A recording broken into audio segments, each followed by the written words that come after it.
नमस्कार, मैं बंसी। हमारे काशी वैदिक ज्योतिष में आपका हार्दिक स्वागत है। दोस्तों, एक कमेंट में आया हुआ था कि जिस भाव में अगर कोई ग्रह ना हो तो उसका हम फलादेश कैसे करेंगे।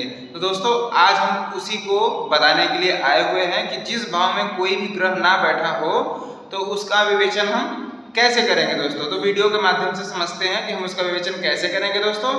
और दोस्तों, अगर आप हमारे वीडियो में बिल्कुल नए हों तो इसे लाइक और सब्सक्राइब करना बिल्कुल ना भूलें। बेल आइकन घंटी प्रेस कर दे, उसमें आल भी आता है, आल को टिक कर दीजिएगा, जैसे हर वीडियो आप तक पहुंच सके और ऐसे ही नई नई जानकारी आप तक मिलती रहे। चलते हैं वीडियो के माध्यम से समझते हैं कि जिस भाव में कोई ग्रह ना हो उस भाव को हम कैसे विवेचन करेंगे। दोस्तों हम आ चुके हैं अपने वीडियो में। भगवान श्री गणेश का नाम लेते हुए कार्य को प्रारंभ करेंगे। दोस्तों, ये हमारा मोबाइल नंबर है और काशी वैदिक ज्योतिष हमारे चैनल का नाम है, जैसा कि आप जानते हैं। दोस्तों, और आज हम देखने वाले हैं जिस भाव में कोई ग्रह ना हो तो उसका हम प्रेडिक्शन कैसे करते हैं। दोस्तों, तो ये दो भाव हमने बनाया हुआ है, इस भाव के माध्यम से समझते हैं। पहले दोस्तों हम नोट पढ़ लेते हैं। नोट में हमारा क्या लिखा, जिस भाव में कोई ग्रह ना हो उस भाव का फलादेश उसके स्वामी के हिसाब से किया जाता है या अनुसार से किया करते हैं। तो दोस्तों, इसका मतलब क्या हुआ, इस भाव में हम समझेंगे। दोस्तों यहाँ पे हमने दो लग्न कुंडली लिया हुआ है, एक नंबर से स्टार्ट है और एक 3 नंबर से स्टार्ट है। तो दोस्तों यहाँ पे आप देख सकते हैं। अब हमें मान लीजिए कि ये 1 नंबर है, 1 नंबर में मान लीजिए कोई भी ग्रह नहीं है और मंगल यहाँ पर बैठा है, क्योंकि 1 नंबर का स्वामी मंगल होता है। मान लीजिए हमने 10वें भाव में बैठा दिया या फिर 9वें भाव में बैठा दिया, कहीं पे भी बैठा हो, A to Z 12 भाव में कहीं पे भी बैठा हो, तो इसका हम प्रेडिक्शन कैसे करेंगे। प्रथम भाव का स्वामी 10वें भाव में विराजमान है। अब इसका प्रेडिक्शन इससे हम कर देंगे कि जो 10वें भाव का स्वामी होगा, मतलब शनि महाराज और मंगल महाराज का क्या रिलेशन है, इन दोनों के रिलेशन के हिसाब से इसका हम फलादेश कर देंगे। दोस्तों ठीक है, मान लीजिए यहाँ पर विराजमान है मंगल, यहाँ पर न होके यहाँ पर विराजमान है, तो प्रथम भाव का स्वामी 7वें भाव में विराजमान है। अब सप्तमे से और मंगल से क्या रिलेशन है इन दोनों का, ये दोनों शत्रु भाव में है कि मित्र भाव में है, ये रिलेशन के हिसाब से हम प्रेडिक्शन कर देंगे।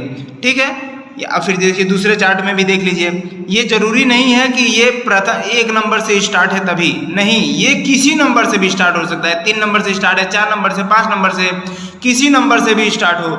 ये चीज लागू हर 12वें भाव का होता है। 6वें भाव का स्वामी बुध महाराज होते हैं, तो बुध महाराज अपने घर में स्वगृह होके बैठे हुए हैं। तो यहाँ पे हम प्रेडिक्शन करेंगे कि 6वें भाव के स्वामी बुध महाराज अपने स्वगृह में होते हुए चतुर्थ भाव में बैठे हुए हैं। जो इसका अर्थ होगा वो वहां पर हम लिख देंगे। मान लीजिए यहाँ पर 6ठा भाव में मान लीजिए कोई ग्रह बैठे हो, मंगल, तो यहाँ पर बुध भी बैठे हुए, मंगल भी बैठे हुए हैं, तो बुध का स्वगृह भी लिख देंगे। और प्रथम भाव कहाँ पे है, प्रथम भाव यहाँ पे, प्रथम भाव का स्वामी चतुर्थ भाव में बैठे हुए हैं, जो कि बुध महाराज का घर है। अब इसका जो संबंध होगा, मंगल का और बुध का जो संबंध होगा, आपस में रिलेशन कैसा है, शत्रुता का रिलेशन है या मित्रता का रिलेशन है, उसी हिसाब से हम कर देंगे। अगर शत्रुता का रिलेशन रहेगा तो चौथे भाव में जो भी हमारे प्रेडिक्शन निकल के आते हैं उसमें वो अनिष्ट कारक होंगे, और अगर मित्र कारक रहेंगे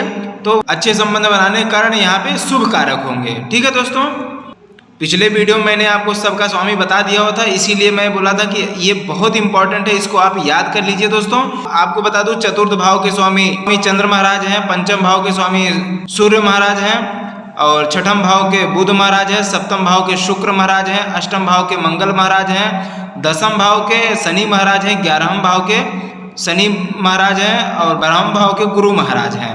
तो इनका स्वामित्व है वो आपको याद करना होगा। तृतीय भाव के स्वामी बुध महाराज है, देखिए यहाँ पर भी बुध, यहाँ पर भी बुध, प्रथम भाव में मंगल, द्वितीय भाव में शुक्र महाराज। ठीक है, ये सब आपको याद कर लेना होगा। जैसे ही आपके सामने नंबर दिख के आया, मान लीजिए 3 नंबर दिख के आया, 4 नंबर दिख के आया, तो फटाक से आपके दिमाग में आ जाना चाहिए कि इसका स्वामी ये है। ठीक है दोस्तों, तो ये चीज अगर आपको पता रहेगा कि ये इसके स्वामी ये हैं, तो आपको प्रिडिक्शन वो भाव कहीं भी हो, मान नंबर यहाँ पे 2 नंबर है तो 2 नंबर के स्वामी मान लीजिए शुक्र महाराज यहाँ पर बैठे हुए हैं, तो 2 नंबर के स्वामी शुक्र महाराज चतुर्थ भाव में विराजमान है।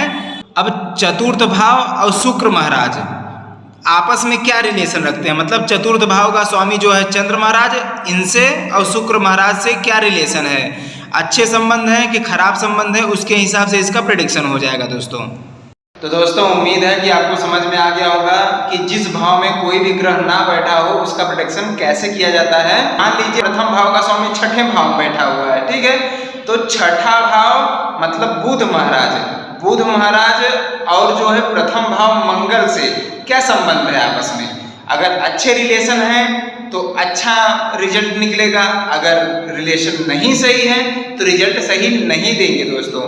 हमें ये नहीं है कि जिस भाव में मान लीजिए 1 नंबर से स्टार्ट है तो मंगल 1 नंबर में बैठा ही हो, नहीं, मंगल कहीं भी बैठ सकता है। मंगल जहां पर बैठा हो उससे रिलेशन देखना है। ये भी हो सकता है कि मान लीजिए मंगल जहां पे बैठा हो उस भाव में सिर्फ मंगल ही बैठा हो और नंबर लिखा हो, तो वो नंबर और उस नंबर का स्वामी और मंगल का जो आपसी संबंध है उसको हम जोड़ लेंगे। अगर उसमें संबंध में अच्छी संबंध होती है अच्छा निकलेगा, ठीक है।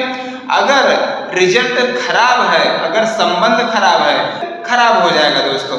तो दोस्तों इसी हिसाब से हम प्रेडिक्शन किया करते हैं दोस्तों। उम्मीद है आपको बहुत अच्छी तरीके से समझ में आ गया होगा दोस्तों। अगर आप इसको समझने में मिस्टेक हो रही है तो आप हमें कमेंट करके बता सकते हैं और हम इसको दोबारा बताएंगे कि कहाँ पे दिक्कत आ रही है, ठीक है दोस्तों। हमारे वीडियो में बिल्कुल नए हैं तो इसे लाइक और सब्सक्राइब करना बिल्कुल ना भूलें, बेल आइकन प्रेस कर दे जैसे कि नोटिफिकेशन आपको मिलता रहे दोस्तों। ऐसे ही लेटेस्ट वीडियो और लेटेस्ट जानकारी आप तक पहुंचते रहे दोस्तों। जो कुछ आपको जानना हो आप हमें कमेंट में लिख के भेज सकते हैं। बहुत सारे कमेंट आ रहे हैं हमारे पास, एक एक करके सबका जवाब दे देंगे दोस्तों। ये इंपॉर्टेंट था, इसके लिए मैंने आपको ये बता दिया क्योंकि ये कमेंट में मुझे आया हुआ था, क्योंकि आप लोगों को कुंडली बनानी पड़ती है तो ये चीज इंपॉर्टेंट थी। और सब जो इंपॉर्टेंट रहता है मैं तुरंत उसका वीडियो बना के दे देता हूँ दोस्तों। और जो थोड़ा सा मुझे लगता है कि इसको टाला जा सकता है तो उसको मैं टाल देता हूँ, लेकिन सबके प्रश्न का उत्तर मैं दूंगा स्टेप बाय स्टेप करके दोस्तों। तो धन्यवाद, आपका दिन शुभ हो, राधे राधे।